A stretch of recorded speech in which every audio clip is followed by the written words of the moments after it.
Rana sent us our first question of tonight. She says, is yoga permissible? Now, yoga is something that some people consider it as a philosophy, others consider it as part of a religion, and some look at it as merely exercise.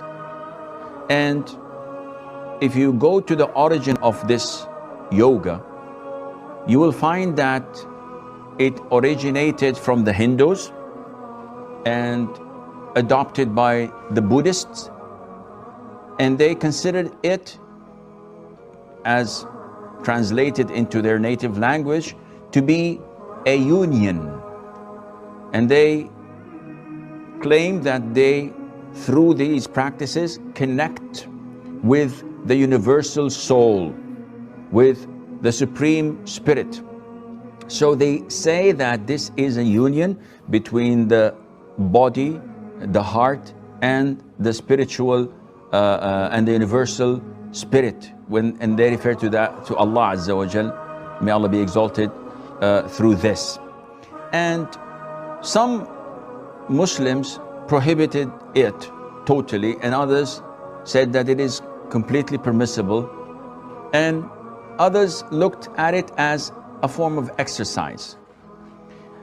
If you look deep into it, you cannot miss the religious origin of it, where it praises the sun and tells you to face it when it rises and sets, and you repeat its 12 names through a number of repetition, claiming that brings you focus and concentration.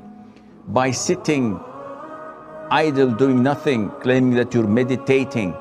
By prostrating on your 8 parts of the body in poses like animals. If you look at all of this and the concept behind it, you will reach the conclusion without any doubt that this is prohibited. First of all, because it goes against the aqidah of Tawheed, the issue of uniting with Allah Azza wa Jal, the issue of being as one with the universe, etc. All of this is contradictory to Islam and its teachings. The worship of the sun, and if you are unable to concentrate on the sun, and this would definitely harm your eyesight, then you may draw the sun on your wall if you're doing it indoors. The recommendation of being sort of exposing your chest, back and thighs, and the more you make it exposed, the better. Plus, there's so many things related to it, and even there are more dangerous concepts than that, of making all religions correct. And this not only kills Islam, it kills all other religions. Because whether you're Christian, a Buddhist, a Hindu, a Sikh, a Jew, you're all right. And this is illogical. Not a single religion says that you can embrace any religion you want. Each and every religion tells you that my religion is the only religion accepted. Otherwise, it's foolish to accept their religion as a religion if it is something for everyone to take or leave. Therefore, the fatwa is that practicing yoga is not permissible. It is harmful for the body. Not everyone can do these stretches. It can cause injuries.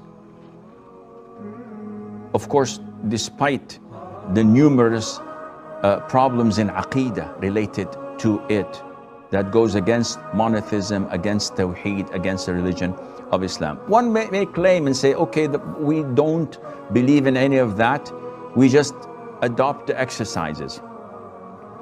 The answer would be, the Prophet said, وَمَن تَشَبَّهَ بِقَوْمٍ فَهُوَ مِنْهُمْ. Whoever imitates a people, he would be part of them, among them, with them.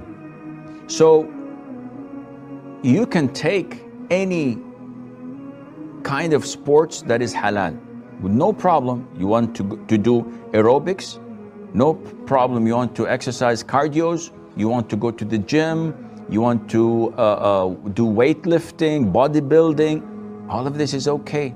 You want to pick up squash, tennis, badminton, no problem. But when it comes to such exercises that are related to such a religion, this becomes prohibited, and Allah Azza wa Jalla knows best.